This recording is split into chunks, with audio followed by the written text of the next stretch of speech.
In exactly 82 seconds, Director Kash Patel will hit a wall built from his own recorded history. Don't just listen to his current excuse. Compare the cadence of his voice now to the recording we are about to play. The contradiction isn't in his face, it's in the data. He thinks this is a routine inquiry. He is actually facing 6 direct quotes from December 2023 that make his current position mathematically impossible. You are about to witness the dismantling of a legacy by the most unforgiving prosecutor. A time-stamped transcript. The hunter, Eric Swalwell, holds a single sheet of paper. It is not just paper, it is a forensic anchor. We are watching a high-stakes collision between the bureaucratic present and the digital past. The clock is ticking toward a moment of linguistic collapse that cannot be undone by a press release or a political pivot. This is the forensic audit of truth. The hearing begins with a deceptive calm. Director Patel sits in the witness chair, his posture a masterclass in professional distance. He uses what forensic linguists call the defensive crouch of the expert. When Swalwell asks about the Epstein files, Patel does not flinch. He relies on a prepackaged narrative of competence. He speaks of providing the safest country in modern United States history. He uses the phrase historic speed to distract from the specific nature of the inquiry. This is the baseline. The target is projecting total control, using the vast resources of the Federal Bureau of Investigation as a shield. He attempts to frame the interrogation as a distraction from his noble work. But the probe is not about his work, it is about his memory. Swalwell is laying a breadcrumb trail of seemingly simple questions. Did you see the name? Did you read the files? The director's initial denials are broad, sweeping, and designed to end the conversation before it truly begins. He is establishing a perimeter of, I don't know, that he believes is impenetrable. He is wrong. The atmosphere shifts the moment Swalwell introduces the first receipt. Quote number 1 contradicts everything the director just said about his level of involvement. Swalwell points out that as the head of the Bureau, the buck stops at the top. The director's previous public statements regarding the priority of sex trafficking cases are now being weaponized against his current claim of ignorance. The archive is reloaded with a transcript from December 14, 2023. In that recording, the director's voice is firm, authoritative, and deeply knowledgeable about the granular details of ongoing investigations. Now, in the current hearing, that same voice is hesitant, seeking refuge in generalities about homicide rates and drug trafficking. The contrast is jarring. It is the sound of a man trying to unknow what he has already stated on the record. The receipt is a physical manifestation of a memory he can no longer afford to have. To understand the gravity of this moment, we must understand the scale of the evidence. When we talk about the Epstein files and the associated internal bureau logs, we are talking about 300 gigabytes of data. To a human mind, 300 gigabytes is an abstract number, but in forensic terms, it is a monolith of truth. Imagine 60,000 pages of evidence stacked one on top of the other. That stack would stand over 20 feet tall. Every single page contains thousands of metadata points, timestamps, and cross-referenced names. This is not a folder, it is a digital landscape. For the director to claim he has not reviewed the entirety of the files while simultaneously claiming to have released everything credible is a mathematical impossibility. One cannot certify the purity of a well without measuring the depth of the water. 60,000 pages means that every time the director says no or I don't know, he is betting against a massive archive of documented reality. In the world of high-stakes litigation, this volume of data is known as the unblinking eye. It does not forget, it does not pivot, and it does not have a political constituency.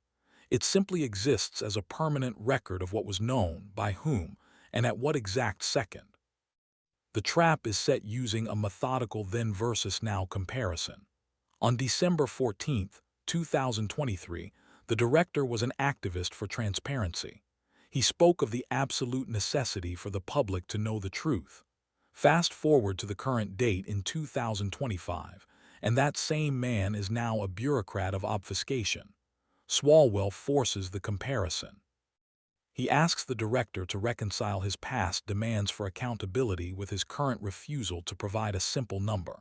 The director claims the number is a misleading factor, but the archive shows that in the past, he used numbers as his primary weapon for reform. This timeline trap exposes the shift in loyalty. The director is no longer loyal to the data. He is loyal to the protection of the institution and the figures within it. Each date mentioned by Swalwell acts as a link in a chain, pulling the director closer to the point of total logical failure.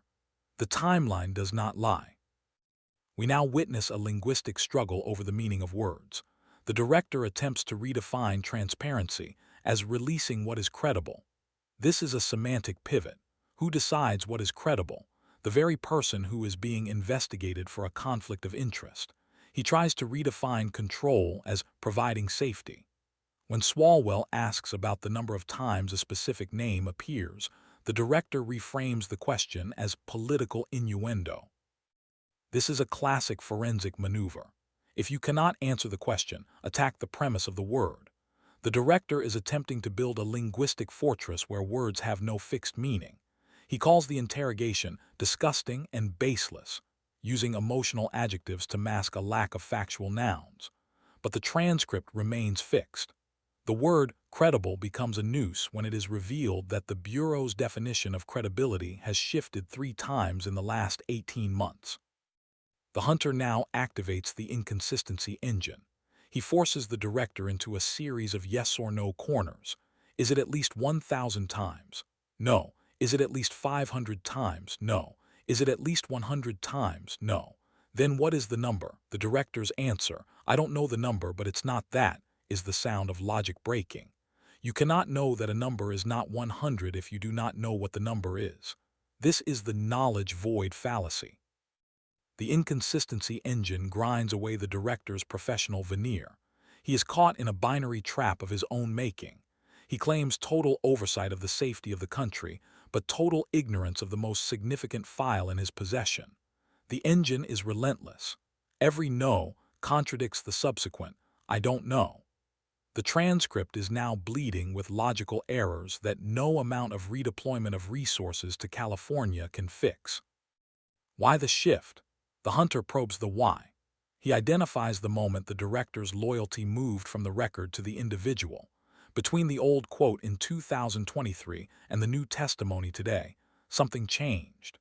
The forensic audit suggests that the change was the realization that the data could no longer be used as a political tool without cutting both ways.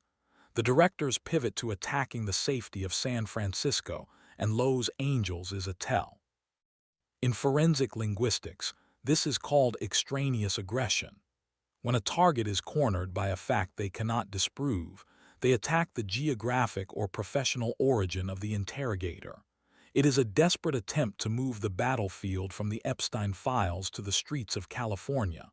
But the motive is transparent: protection of the former president's legacy at the cost of the Bureau's integrity. The director offers procedural excuses. He speaks of lawfully permissible information and legal reviews. But these excuses fail the mathematical reality of the archive. The forensic weight of the evidence is too great. One cannot claim a thorough review while admitting to not knowing the primary metrics of the file. The weight of 60,000 pages is pushing down on the witness table. Every time the director mentions the Attorney General, he is trying to distribute the weight, to share the burden of the lie. But the receipts show that the communications between his office and the Attorney General were specific, frequent, and detailed. The procedural excuse is a paper-thin shield against a digital tidal wave. The weight of the archive is the weight of the truth, and it is crushing the director's credibility in real time. This is it, the final, most damning transcript point. Swalwell leans in. He asks the director if he told the Attorney General that Donald Trump's name was in the files. The director tries to talk around it. He talks about numerous discussions. He talks about the entirety of the files. Swalwell cuts through the noise. Did you tell the Attorney General that the president's name is in the Epstein files? Yes or no? The director is trapped. If he says yes, he admits the names are there and he has been hiding the count. If he says no, he risks a perjury charge when the internal logs are eventually leaked. The kill shot is the simplicity of the question. There is no room for a semantic pivot. There is no California crime rate to hide behind, just a yes or a no. The director's silence begins now. The silence lasts for 23 seconds. In the world of television, 23 seconds is an eternity. It is the sound of a career evaporating. Then comes the stuttering. The director tries to tell Swalwell to spell it out. He tells him to use the alphabet. This is a linguistic meltdown. He has reverted to schoolyard insults because his professional vocabulary has failed him. He is circular, repeating the same phrases about serving your constituency and violent crime. His voice has lost its authoritative cadence. It is now high-pitched, defensive, and erratic. He is no longer the director of the Federal Bureau of Investigation. He is a witness who has been caught in the verbatim trap. The 23 seconds of dead air will be the only thing people remember. It is the sound of the truth being weighed and found wanting. The final charge is a summary of a profound betrayal. The public trust was not just broken, it was traded. The director had the data, he had the receipts, he had the 300 gigabytes of truth, and he chose to use them as a shield for a political patron rather than a sword for justice. The betrayal is documented in the timestamps. It is written in the logs of what he chose to read and what he chose to ignore. The hunter makes it clear. This is not about a single file. This is about the weaponization of ignorance. When the head of the nation's premier law enforcement agency claims he doesn't know the most basic facts of the most significant case of the decade, he is not just failing his job. He is dismantling the concept of objective reality. The digital reaction is instantaneous. The 23 seconds of silence go viral, viewed 10 million times in the first hour. The institution of the FBI is shaken. Internal memos begin to leak, confirming that the director was briefed on the specific count of the names in January 2024. The transcript mismatch is not just a political embarrassment, it is a legal liability. Accountability groups demand a full audit of the 300 gigabytes.